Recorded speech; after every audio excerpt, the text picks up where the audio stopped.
Yep. I'm just saying how close we had to get. So we are here today with Foals. Guys, introduce yourself, please. I'm Jimmy from Foals. I'm Walter from Foals. Hello. You guys killed it today, man. It's okay.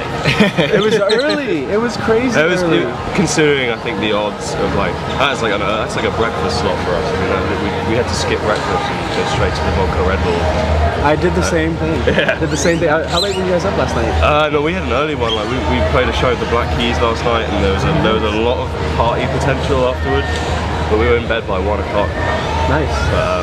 Yeah, it's good, and like, it was real hot, but like there was actually people watching us.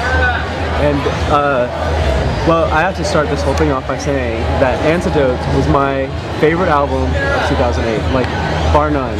Awesome. And I was really nervous with the follow-up. Like I was like, what's it? Because you never know with the next album, right? But this one, it's a stinker. you guys, this new one took it so like a little bit darker and deeper into that like soul, and at first I thought it was a change, but then when you kind of connect it with like Big Love, it has that same churnings of sound in the soul, but it feels blue. It feels like a bluer shade. Yeah. I'm glad you got that. It's supposed to feel blue. Yeah, it feels blue, like a midnight blue throughout the whole thing. That was our biggest inspiration for the record, was this colour called International Flying Blue. What is that color look like? It's blue. It's like it's a really kind of I don't know, it's sort of powdery, kind of bright, almost translucent? Yeah. It's like it's a really absorbing blue. It's weird. Like you can look at it for hours. And like shimmers a little bit? Yeah.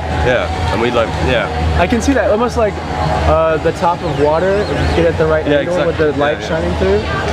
And this album, like to me, the overwhelming element was blue. The first album started off like with like yellows, and then moved a little bit into like, I mean, Big Love is probably the darkest song on the album for me.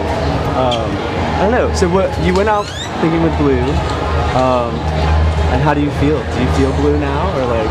I don't know. It was just kind of just the themes that came out of it. Like we were thinking about stuff that was kind of like quite like oceanic, and that kind of feeds through the songs. And you know, I think the record's got a lot more soul than the first one. It's definitely like a kind of progression. And we had these things that they're not necessarily stuff that you talk about and analyse, but just kind of that were there in the making of it, and then all of a sudden it becomes sort of part of it. And that was kind of the thing with like the colour and the idea of like the depth of the sound and things. Like we were still, we were learning. We still are learning, about how to record well, different techniques, like sonic things and stuff. And the mixing on the new album I think that was probably the biggest differentiator in terms of production to me. Yeah, that was Alan Mulder.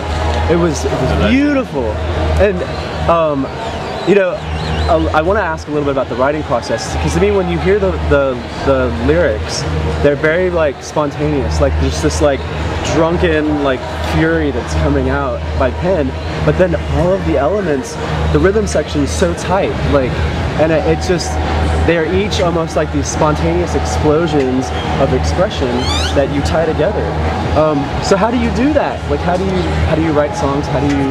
Well, like the drunken thing is Yannis getting drunk and writing lyrics on his own in the basement, and like the vocal lines. He'd go down there with a bottle of wine like every night on his own, and that was great. Like the first big difference basically with the writing process between the first album and this one was like the first one like we were all in a room together. Like we couldn't get away from each other. We just like hammer out these songs, and then this time like we had a basement in our house, so we could like Yanni could go down there and be on his own and like try out his voice without feeling pressured or like trying to shout over instruments. And it's like, and the same applies for all of us. Like we could go down and like actually like practice our instrument, and that's like awesome. Yanni will have a vocal line. I could just go down and like write a line with him, without feeling rushed. And the same for Wally. Everyone just like apply their trade like without any pressure or time. And a bit more gently as well. There was a bit more thought. There was a lot more thought behind it. I think that 5 guys in a room made that first record like the way it was, you know, very much like jams that were then kind of honed down and made into like a collection of songs. And this one was a lot more of an idea about let's make a record from start to finish. I mean, does this and has space and has patience. I can totally see that. I mean, the first album sounds like a jam, and now that you say that you each kind of played around individually, like I can see that, or hear it, but like it was nice like being in the basement as well, because it was like in a residential house that we had to play quite quietly, you know. It's like that's the first time ever in our band like we got over the sort of teenage desire to play really fucking loud the whole time. Like, we can do that live, but it's like it wasn't too loud anymore, like, you know, like, it was nice, you know. Well, you did that today on stage, like when the ends and the breaks and the songs where you just fucking rocked that shit out, like blasted it to the next dimension, like, and that to me makes a great concert. Like you can see a lot of bands here this weekend that just got on and they played and like you could have listened to the album at home, but you guys like you took that jam funk aspect and just blew it out, and I love it. I think it's like the different, you know, there's two things, right? There's like recording and then there's playing live, and I think it's like we always want to try and keep them different. I think it would become very, very boring if you're just on stage standing there trying to recreate an album, which is impossible to do anyway. It should be a completely different experience. It should be fun. It should just be fun, and the album should be interesting and absorbing and worth your time. Well, gentlemen, it was a pleasure.